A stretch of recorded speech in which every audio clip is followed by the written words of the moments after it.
Fala pessoal, tudo bem com vocês? Eu sou a Larissa, do 6º termo de Publicidade e Propaganda.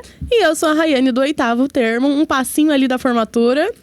Pessoal, repararam que hoje o cenário tá todo diferente. Todo especial. E a gente tá uniformizada, porque hoje o evento é especial, não é, Rai? Exatamente. Vocês perceberam que não tem nada rosa, tá tudo meio verde, né? Então, por que, Lari? Por que tá tudo assim? Estamos falando diretamente do Festap Araçatuba 2026, pessoal. E trazendo convidados pra lá de especiais, não é, Rai? Exatamente. Então, se vocês estiverem preparados... Será que pode começar, então? Pode falar, Rai? Pode falar, então. Roda Vem com a vinheta.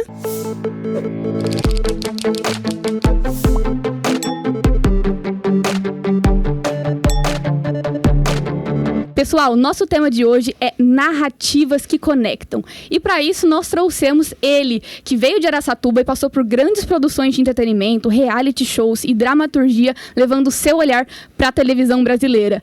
Seja muito bem-vindo, Diogo Passi. Obrigado meninas. Prazerzaço estar aqui. Muito feliz de ter sido convidado para participar aqui com vocês. Com toda certeza. E aí, Rai, quem mais? Então estamos aqui com ele, fotógrafo, sócio do estúdio da Sala 7 e nosso docente. Vocês já sabem quem é? Quem será? Sim, ele mesmo. Você sabe? Professor? Será? Olá, Lari. Olá, Rai, tudo bem? Tudo. É um prazer estar com vocês mais uma vez. Nós que agradecemos a sua presença, professor. Muito obrigado. Uma ilustre presença. Muito obrigado. Seja muito bem-vindo, professor. Obrigada pelo convite, obrigada, pessoal, por estarem aqui hoje. E eu quero ouvir um pouco de vocês. Como foi que começou a trajetória de vocês nesse mundo da comunicação, do audiovisual? Conta pra gente, Diogo. Para mim foi durante o curso, né? Eu sou formado em Publicidade e Propaganda, aqui em Araçatuba. E acho que foi no 3º ano que a gente teve disciplina de rádio e TV, que eu tive meu primeiro contato com o audiovisual. Até então eu não tinha experiência e conhecimento em nada. Na disciplina a gente produziu e editou alguns VTzinhos. Eu lembro que a gente fez um Animatic, bem simples assim, e eu editei em casa. Eu baixei um programa de edição, fiz em casa e achei mó barato, adorei. E logo que nessa fase, nesse período, coincidentemente abriu uma vaga no laboratório de TV da faculdade. E a coordenadora que dava aula pra gente, ela sugeriu, falou, pô, assim, já que você gostou tanto, se inscreve aqui para fazer estágio com a gente. E eu comecei ali, no laboratório de TV da faculdade, assim, igual a gente está aqui hoje, que vocês estão aqui e tal. Eu acho isso importantíssimo, porque foi onde eu aprendi todas as bases que eu uso até hoje de conhecimento, foi onde eu comecei. Será que eu vejo meu futuro ali? Porque eu também estou começando aqui na faculdade, eu trabalho aqui. Foi muito legal, assim, a gente produziu muita coisa legal na faculdade. Tinham os cursos, na época tinha jornalismo e publicidade, então a gente produzia os jornais, as matérias. Tinha o curso de publicidade, a gente fazia os VTs comerciais, os institucionais do curso. Além de cobrir todos os eventos da instituição. Então a gente também fazia essa cobertura, produção e cobertura dos eventos da instituição, que foi muito importante.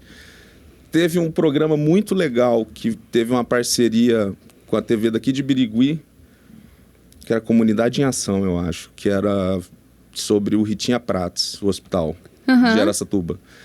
Que era um programete semanal que a gente produzia lá no estúdio da faculdade e também ia lá no hospital gravar. Então fui pegando experiência em operação de câmera, edição, direção de imagens, áudio, na faculdade, né? No estágio. E eu fiquei 2 anos ali no estágio, então aprendi muita coisa, desenvolvi muita coisa. Os trabalhos, os TCCs de jornalismo eram muito legais de fazer, porque eram videodocumentários longos, super elaborados. Pô, adorava fazer, filmar, editar. Toda a sua base veio da faculdade daqui, então. Foi. Que incrível. Eu lembro que a minha primeira externa que eu saí para filmar foi justamente a entrevista com o atual prefeito de Araçatuba, porque ele estudou na faculdade, ele se formou lá. E, pô, foi minha primeira externa, eu gravei, tipo, eu não calibrei a câmera direito, estourou o branco, ficou super exposto, as meninas choravam na edição, e eu, gente, eu vou arrumar. Aí demos um jeito, assim, não ficou 100%, mas a gente salvou. O evento canônico de todo estudante. Não, nem me fala, pelo amor de Deus. Estouradíssimo, gente, o que eu fiz? E a primeira vez que me falaram, ai, bate o branco, eu falei, quem é o branco e por que eu tenho que bater nele? Tipo isso. O que tá acontecendo com ele? Chegar na edição, as imagens tudo amarela, verde, falou, pô, você bateu branco? Falei, E sabe qual é a pior parte? Eles falam, culpa do estagiário. Aí é Sempre triste. cai no estagiário, Sempre né, cai no gente? estagiário. É verdade. Mas olha como é importante nós Mas alunos foi- estarmos na posição de protagonistas dentro Sim. da faculdade exercendo já, né? Então, eu sempre pergunto do laboratório de TV, essas coisas, porque foi onde eu comecei e que eu, sinto uma saudade, assim. Foi uma época muito boa da minha vida, Sim. que eu aprendi muito, conheci muita gente, fiz muito trabalho legal. E aí, foi meu primeiro contato com o audiovisual. E aí, depois, na sequência, eu fui indo de emissora em emissora e subindo, assim. E olha onde você está hoje. Gente, ele tem no currículo nada mais, nada menos do que BBB, A Fazenda e outras produções da Record, tá, gente? Então, assim, de Araçatuba pro mundo, né? Eu fui... Foi engraçado que eu, depois que eu me formei, passou um tempo, cheguei a trabalhar um tempo numa agência de publicidade aqui em Birigui. E aí eu fui trabalhar em Andradina, numa emissora que inaugurou lá, que era do grupo SRC, que é da Rádio Clube de Araçatuba. Faz parte do grupo. Eles abriram uma emissora, estavam precisando de pessoas para trabalhar, chegaram em mim, me chamaram e eu fui. E a experiência que eu tinha com direção de imagens na época era de cortar palestra, fazer pequenas captações. E aí chegou lá, já era 100% de jornalismo e programa de entrevista. E eu fui como operador de câmera. Que eles me perguntaram, pô, você vai vir como operador de câmera, você prefere ficar na externa ou no estúdio? E, pô, a gente conhece o sol do interior, né? Eu falei, eu quero ficar no ar-condicionado do estúdio, não quero ficar no sol da rua. Aí falaram, tá bom, você vai ser operador de câmera do estúdio. E aí, no primeiro dia de trabalho, ainda não tinha nada, não tinha programação ainda, tá tudo em desenvolvimento. No primeiro dia de trabalho que eu cheguei lá, o diretor de imagens contratado pediu as contas, desistiu e foi embora.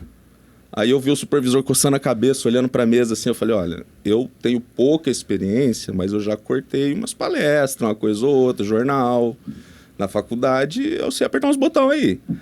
Aí ele falou, pô, se tu aprender a mexer nessa mesa, tu vira diretor de imagem. Então eu não trabalhei nem um dia como operador de câmera. Meu Deus, já Aí foi eu direto. Fui promovido para diretor de imagem. Aí a gente colocou toda a programação, estreou toda a programação no ar, tudo ao vivo. Jornal, tinha um de esporte, tinha um programa policial, tinha um de entrevista vespertino, tinha um semanal também de entrevista. Aí eu fiquei lá, fazendo esses trabalhos e tal.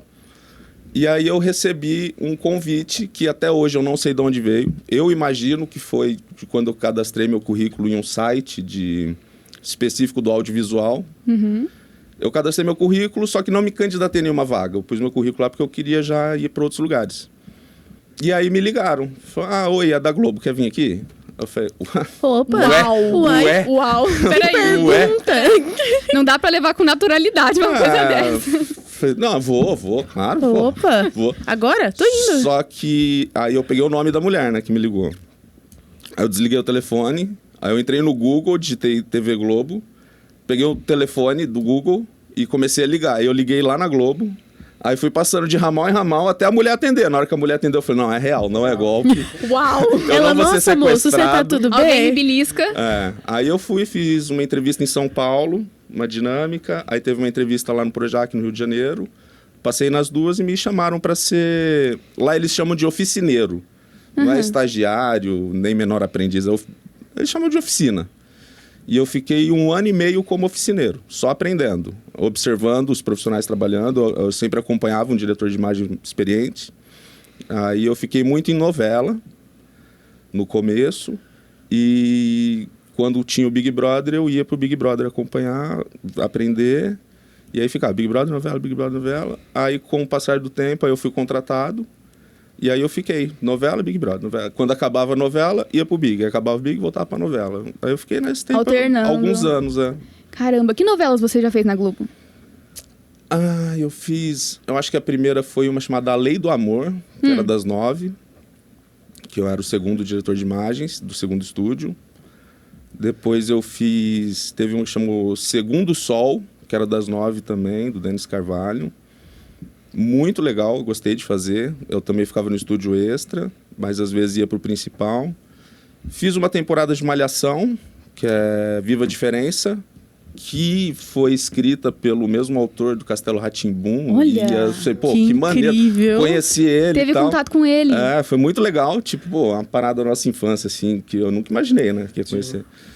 E aí eu participei dessa edição, foi uma malhação também que ganhou um Grammy. Grammy?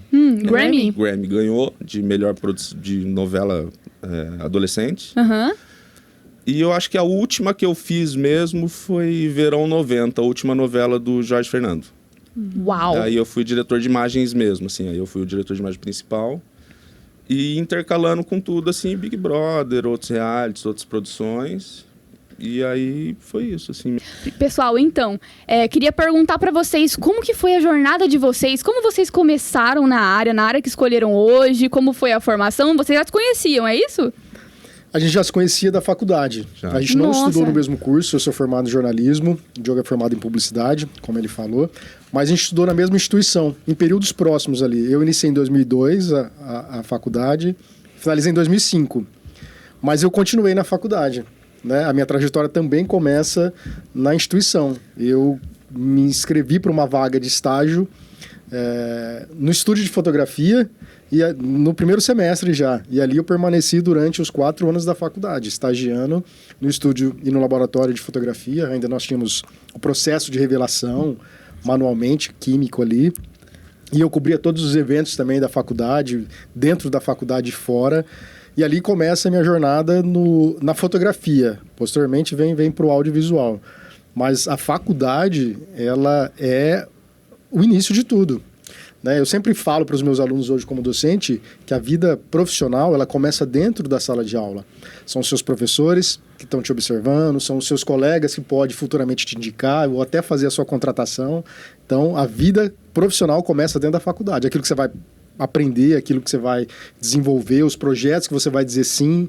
Então, começa aí. Eu comecei estagiando e aí veio a oportunidade de fazer umas fotos, os amigos pedirem book, porque antigamente nós tínhamos Orkut, não é da época de vocês. Eu peguei o final. Época. Eu peguei o finalzinho.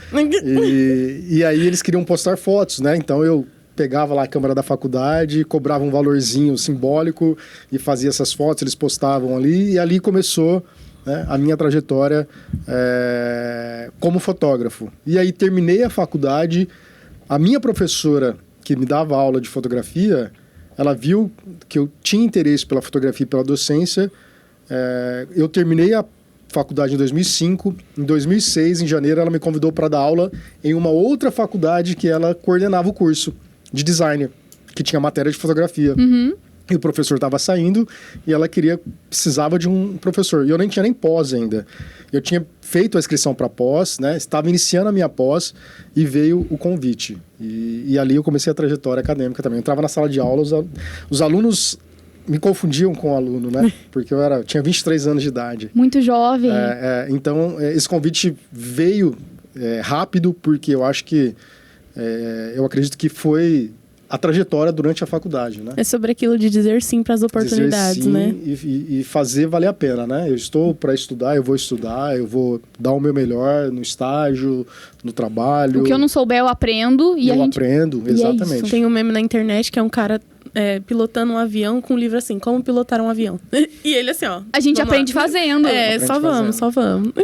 É isso aí, pessoal. E hoje, trazendo toda essa bagagem que vocês adquiriram ao longo dos anos pro Festap, que é esse evento, enfim, gigante de comunicação, começou lá em São Paulo, agora tá nas cidades, em Araçatuba pelo seu 2º ano consecutivo, né, Rai? Sim, no 2º ano. Como foi a escolha do tema? Hoje vocês vão trazer aí para um painel falando sobre os bastidores do audiovisual. Como é que foi a escolha desse tema? E qual que é a mensagem que vocês querem trazer aqui hoje pro pessoal que tá nos assistindo? Bom, hoje a gente está o tempo todo com a tela, né? É muito além da tela. E a gente tem um excesso de informação muito grande. Desde a hora que a gente acorda, a hora que a gente vai dormir, a gente está consumindo conteúdo, a gente está consumindo tela. E a gente está indo além da tela, né? Essa discussão de hoje aqui no podcast, o nosso painel vai falar sobre isso. Sobre o excesso de tela e que a gente precisa olhar o que tem atrás da tela, né? Quem está criando a imagem, qual é a mensagem que quer passar. Então, tudo isso a gente vai discutir, porque precisa ter uma mensagem interessante que vai conseguir, nos dias de hoje, conseguir segurar, não só atrair e segurar esse telespectador, né, quem está ali consumindo aquele conteúdo, mas de alguma maneira impactar, gerar conexão, reflexão sobre aquilo que está sendo colocado para ele. Então a discussão vem mais disso, né? Essa importância de olhar atrás da tela, da mensagem em si, conectar pessoas. Com certeza. Principalmente em tempos de economia da atenção, né, gente? A gente sabe Exatamente. que a retenção hoje é dificílima. Diogo, como que é criar experiências audiovisuais, através do audiovisual, hoje nas telas? Tanto TV, que enfim é uma mídia mais tradicional, mas hoje também nas telinhas e no Sim. digital. Como que é? Um desafio, né? As redes sociais, elas trouxeram uma nova linguagem da velocidade, né? Da edição, do corte, tudo muito rápido, vídeos muito curtos. Eu lembro quando o William Bonner ensinou no Jornal Nacional para as pessoas filmarem na horizontal. Para mandar os vídeos para o jornal, né? Para aparecer. Uhum. E hoje em dia, inverteu. A Globo está produzindo novelas verticais. Novidade, eu vi. Então, assim, Uau. as redes sociais, celulares e tal, mudou a linguagem do audiovisual, né? Tanto da imagem, da estética, enquadramento, edição, conteúdo, e trouxe também uma democratização, né? Hoje em dia todo mundo pode ser produtor de conteúdo. O problema é que muita gente não tem conhecimento nenhum. Exato. Ou nem conteúdo, né? Aí gera um conteúdo mal produzido, né? Então tá inundado de porcaria. E aí a gente tenta profissionalizar, né? Melhorar, levar o conhecimento que a gente tem. Com toda certeza. Em relação às inteligências artificiais, o que vocês acham a respeito? Porque é uma coisa que está entrando no audiovisual bastante, só que também tem muito a questão de você não saber utilizar, enganar as pessoas, ou tipo, tem muita gente falando que vai substituir o profissional do audiovisual. O que vocês acham disso? Qual a opinião de vocês a respeito? Bom, a IA tá aí, não tem como brigar com ela, não tem como a gente querer isolar ela do mundo, do audiovisual, enfim, de tudo, né? A gente tem que usar ela como uma ferramenta.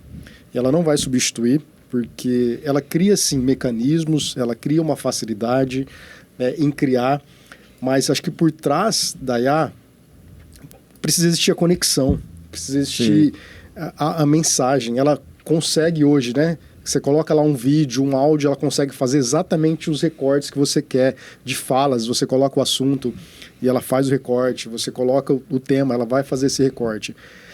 Não é o técnico quando o corte precisa ser feito, mas qual que é a mensagem, né, o contexto daquilo. E aí ela não consegue fazer isso. Eu acho que transmitir e conectar, ela não é capaz ainda.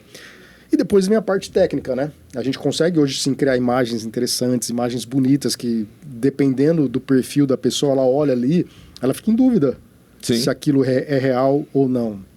A gente tem vários profissionais na própria TV, né? Tem alguns quadros que o pessoal usa IA para recriar cenas e você olha e você fala, cara, isso é muito real. É muito real. E aí o que vai diferenciar muito aí é esse profissional. Né? Com toda certeza. Com essa mensagem, com essa bagagem, com essa vivência, eu acho que é necessário você consumir.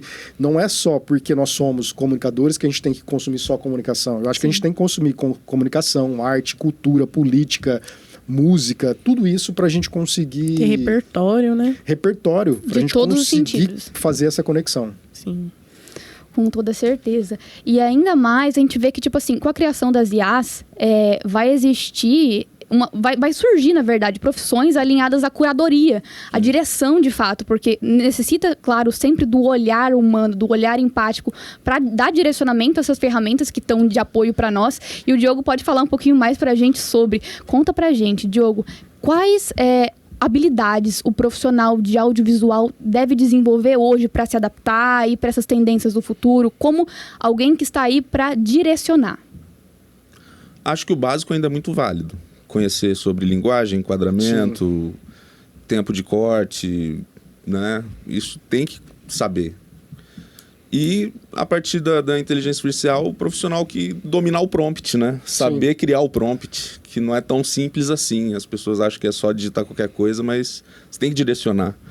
E eu vejo que a inteligência artificial, pelo menos eu uso como base assim para saber se é ou não quando eu fico na dúvida, é que eu vejo que as imagens ainda geradas pela ela são perfeitas demais. Exatamente. Você vê uma pessoa no sítio contando uma história triste, mas assim, a textura é muito bonita, assim. A parede da casa é muito lisa. Não é real. Né? A pessoa tá muito perfeita, a pele bonita. Então eu vejo que a IA ainda não tem esse toque de realidade. E aí, como é que gera a conexão sem essa identificação, sem Pois esse é. realismo, né?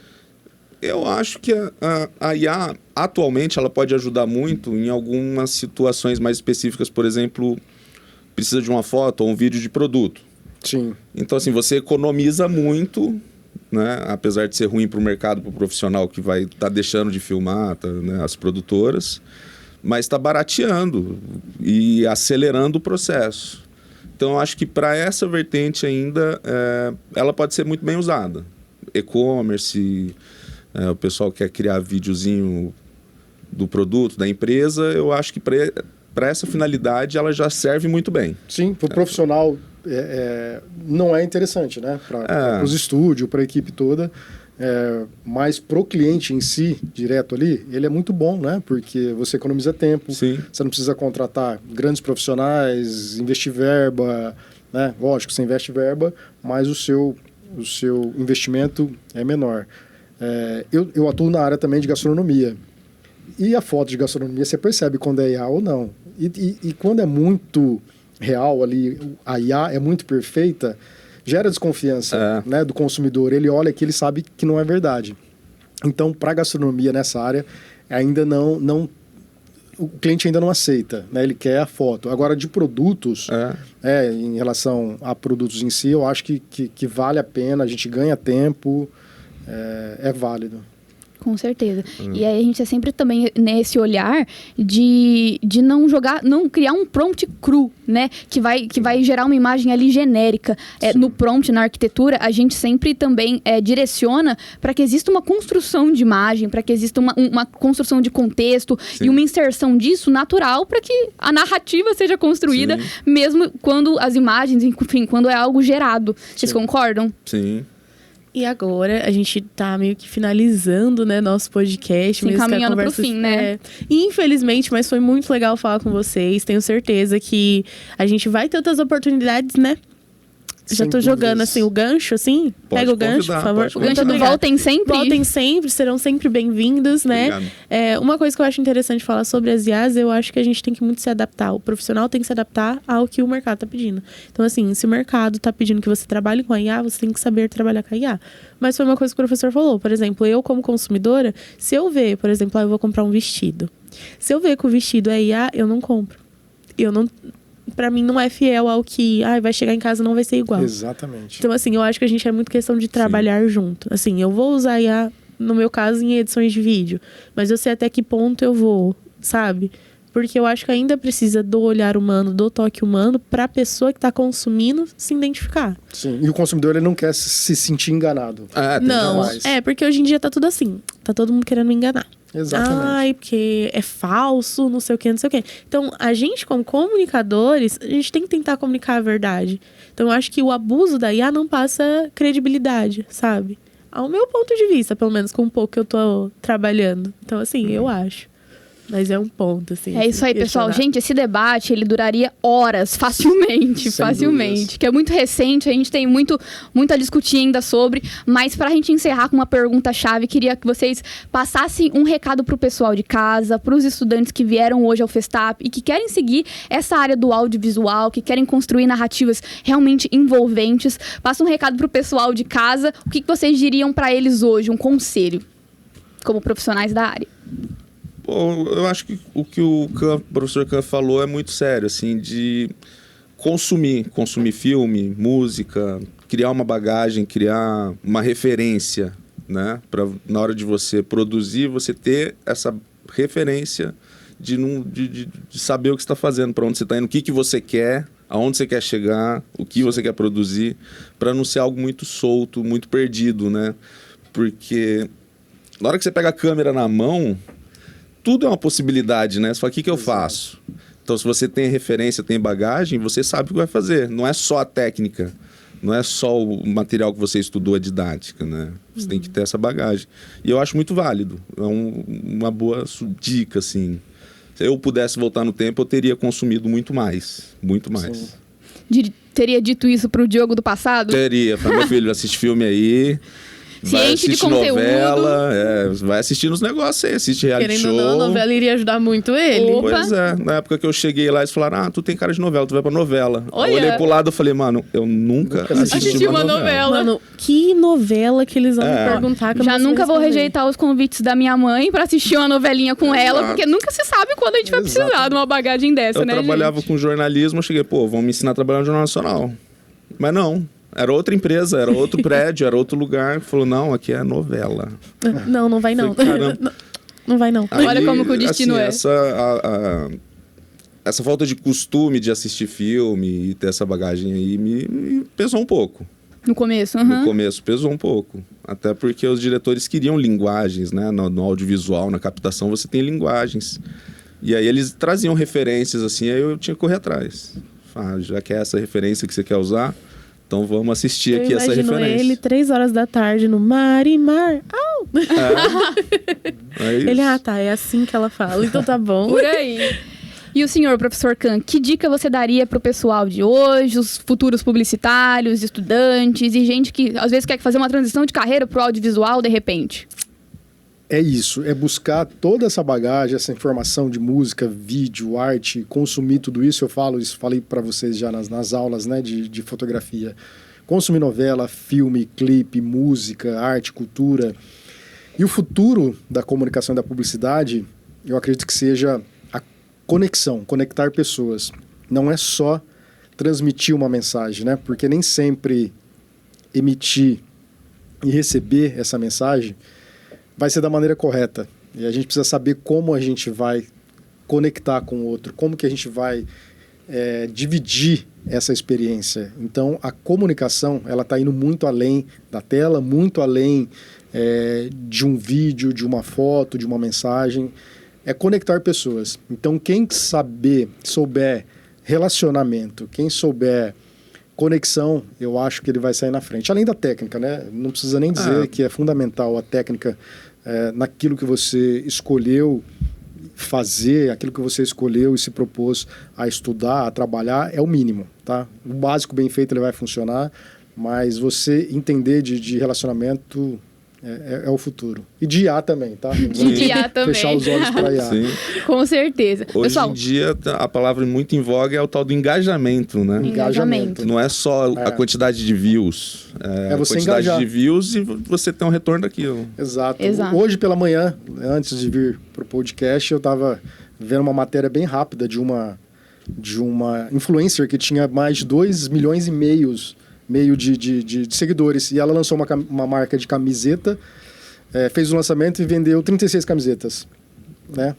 Então não é só buscar ter, né, pessoas consumindo o seu conteúdo de entretenimento. É você passar confiança, você passar credibilidade, você ter autoridade naquilo que você está fazendo. Sim. engajar para converter. Engajar para Engajar pra converter. converter. Nossa, falou Exatamente. É isso aí, pessoal. Gente, nos encerramos por aqui esse episódio. Muito obrigada. Eu queria que vocês resumissem o Festap Araçatuba em uma palavra. Que palavra vocês escolheriam para resumir o dia de hoje, esse evento que é tão especial? tudo. A cara deles de, meu Deus, por que você Por fez essa eu não isso? esperava. Pega de surpresa. Pelo que eu vi da programação, tem diversidade. Diversidade. Boa. Palavra-chave. E aí, senhor? Sucesso. Sucesso. Porque nós estamos com painéis e profissionais que trouxemos Incríveis, de sucesso. né? Aclamadíssimo. Incríveis. Que tem um gabarito para transmitir esse profissionalismo tremendo. E sucesso porque quem está participando do Festap 2026 esse ano é sucesso. É Ai. sucesso. E é um privilégio para nós receber todos vocês aqui, de verdade. A gente Obrigada, viu, agradece. pessoal? Muito obrigado. Um abraço, nos Tchau, despedimos por gente. aqui, pessoal, e até o próximo episódio. Tchau, tchau.